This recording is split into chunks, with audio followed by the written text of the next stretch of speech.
This morning, the Matildas advanced to the next round of the World Cup with a dominant victory. Just a quick update on the Matildas. They're through to the knockout phase of the World Cup. Matildas captain Sam Kerr has shot to joint top World Cup scorer after putting 4 goals past the Jamaicans. 4 goals? Four goals up. How good is Matilda Kerr? How good is Matilda Kerr?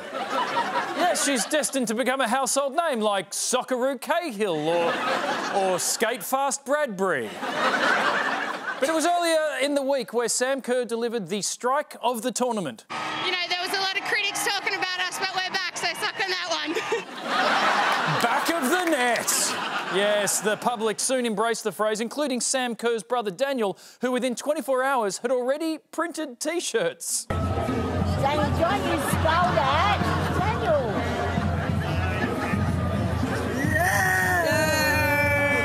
Yeah, sorry, Mum, but Daniel was under strict instructions to suck on that one.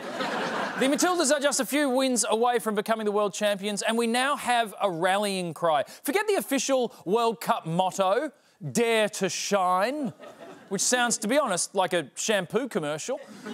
We've got a new one, a slogan that everyone in Australia can get behind. Matildas 2019, Dare to Suck on that one. Yes. Yeah. Moving on, and the AFL is cracking down on unruly crowds, but in true AFL style, they have completely rucked it up.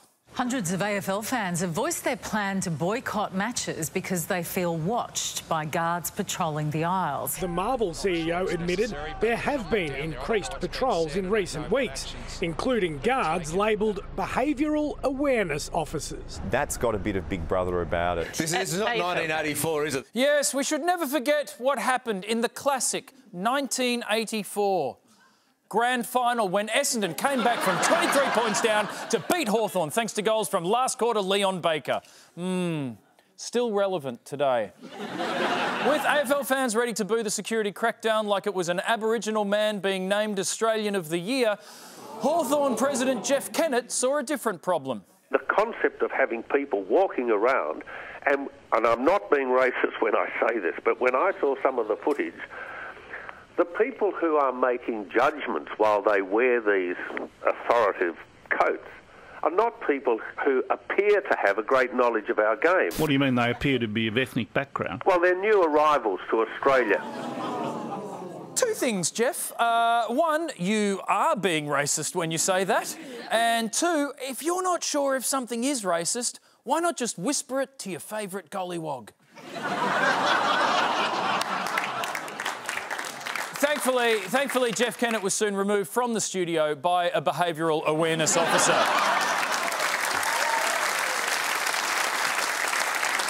To Hong Kong and one of the largest protests in history. The scale of this protest is really quite incredible. Delivering a message from the masses over a proposed law that would allow Hong Kong citizens to be extradited to mainland China.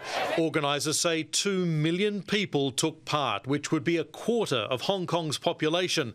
These protesters were remarkable, and they didn't just brave rubber bullets. They were also incredibly considerate. We've just been pepper sprayed. We've just been tear gassed by the police. You can see those bullets hitting the people that we were in a group with just now. Thank you very much. Okay, I'm going. But you can see the protesters also trying to help us as we're trying to report what's happening here. Thank you very much. Now they are either the most thoughtful people in the world, or they just made themselves a very clever decoy.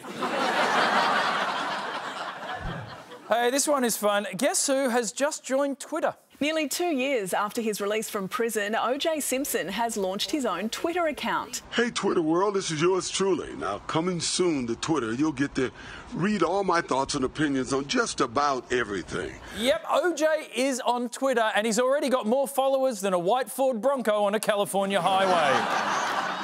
So what kind of social media shenanigans can we expect from this accused but acquitted double murderer? So this should be a lot of fun. I got a little getting even to do. So God bless, take care. God bless, take care, sleep with one eye open, I know where you live. Finally this week, the secret holy war being waged at a Kmart photo kiosk. Kmart is under fire this morning after banning words like Jesus and church at their self-service photo kiosks, while words like mosque and Islam are still allowed. A couple went to Kmart. They were trying to print some photos of themselves outside a church. So when they went to label those photos as church, the machine told them that that word was banned and that it was a profanity. Kmart's come out this morning and said it's a technical glitch. Yeah. Rubbish. Yeah, rubbish. I mean, the only plausible explanation here is that Kmart is a secret front for extremist Muslims trying to radicalise people while they print happy snaps at a handy kiosk. I mean, it's obvious.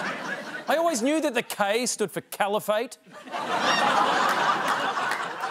You know, with the conspiracy finally exposed, Seven had only one option: to flog this story as hard as possible before everyone realised it made absolutely no sense.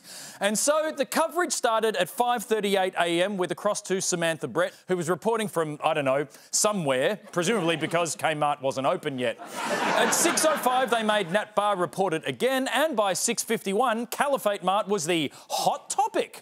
Until 7:07 a.m. when Nat Barr reported it again with Samantha Brett, who still hadn't found a Kmart. Then, an hour later, they did it one more time before sunrise finished, and they then passed the baton to the morning show. And at 9:19 a.m, Kylie and Larry crossed to, wait for it, you'll never believe this, Samantha Brett.